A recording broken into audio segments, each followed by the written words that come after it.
Let's make a book nook with me day 7 and 8। ছোট্ট একটা বুক শেলফের কাজ ধরেছি। এই বুক শেলফটা বাইরে থেকে দেখা যাবে। বুকনুকের এই পর্যায়ে এসে আমার সবচেয়ে ইম্পর্ট্যান্ট কাজ হচ্ছে ওয়্যারিংয়ের কাজ, যেটা আমি পরে করব।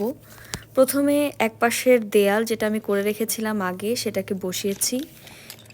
তারপর বসিয়ে নিয়েছি আমার ছোট্ট ট্রেনটাকে খুব সাবধানে নিয়ে আমি জায়গা বরাবর ভালো করে চেপে বসিয়ে দিয়েছি। আমি আগেও বলেছি, এখনও বলছি, ভিডিওতে অনেক কম সময় দেখা গেলেও আসলে প্রায় কয়েক ঘন্টা লাগছিল আমার ছোট ছোট কাজগুলো করতে। আমি এখানে এখন সুইচ অ্যাটাচ করে নিচ্ছি, তারপর বসে নিচ্ছি আমার বারান্দাগুলো। এ পর্যায়ে অলরেডি আমার প্রজেক্টটা খুবই ভারী হয়ে গিয়েছে। আমি খুব সাবধানে প্রত্যেকটা জিনিস ভালোভাবে অ্যাটাচ করে দেওয়ার চেষ্টা করছিলাম। আমার দুই পাশের দেয়াল অলরেডি বসানো হয়ে গেছে, এবার বসাচ্ছি আমি চালা। একদম সামনের খোলা অংশ যেটা থাকবে সেটাকে আমি ডেকোরেট করে নিচ্ছি ছোট ছোট টুকরোগুলো দিয়ে। এখানে নাম দেখা যাচ্ছে। তারপর বসাচ্ছি চালার উপরের অংশটা। এটাকেও আমি ভালোভাবে অ্যাটাচ করে নিয়েছি ফার্স্টে।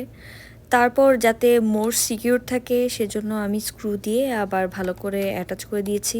এ পর্যায়ে বেশ শক্তপোক্ত হয়ে গিয়েছে। এখানে কিছু ক্লিপের মতো অংশ অ্যাড করছি। এটা হচ্ছে আমার সেন্টার লাইটটা যেখানে বসবে সেই জায়গাটা আমি তৈরি করে নিচ্ছি। আমার কাছে একটা বাল্বের মতো ক্লিয়ার পোর্শন ছিল, সেটাকে আমি জায়গা মতো বসিয়ে দিচ্ছি। তারপর এটার উপরে একটা ফুল বসানোর একটা ডেকোরেট করার জায়গা ছিল, সেটাও বসিয়েছি। এবার বেশ কঠিন একটা কাজ, সেটা হচ্ছে আমার ওয়্যারিংয়ের কাজ।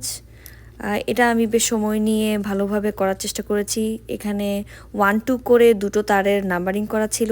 কোন ছিদ্রের মধ্যে কোন তারটাকে আমার নিতে হবে সেটা আমাকে ভালোভাবে ইনস্ট্রাকশনে বলে দেওয়া ছিল। ইনস্ট্রাকশন ফলো করে করে তারগুলোকে আমি ক্লিপিং করে নিচ্ছি।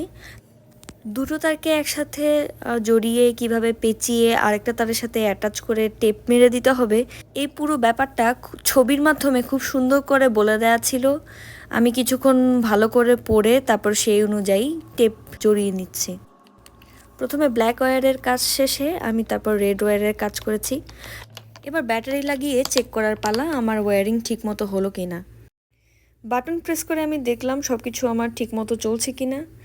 তারপর আমার বাকি দিক ঠিক করার পালা। এই উডেন প্ল্যাঙ্কটা দিয়ে আমি ওয়্যারিংগুলো ঢেকে দিয়েছি।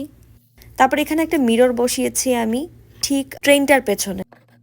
ব্যাকিংটাও লাগিয়ে নিচ্ছি, একদম ঠিকভাবে প্রেস করে করে বসিয়ে দেখছি যে ঠিকমতো ক্লিক সাউন্ড হচ্ছে কিনা। তারপর সেটাকে আমি আবার স্ক্রু দিয়ে ভালোভাবে সিকিউর করে নিচ্ছি।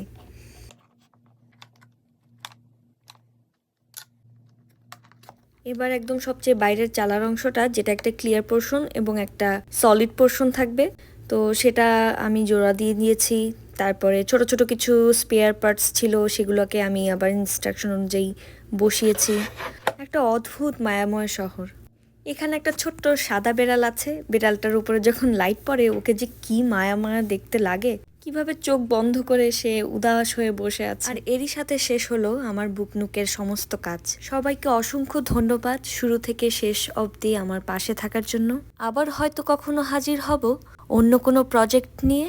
ততদিন সবাই ভালো থাকুন, সুস্থ থাকুন। বাই।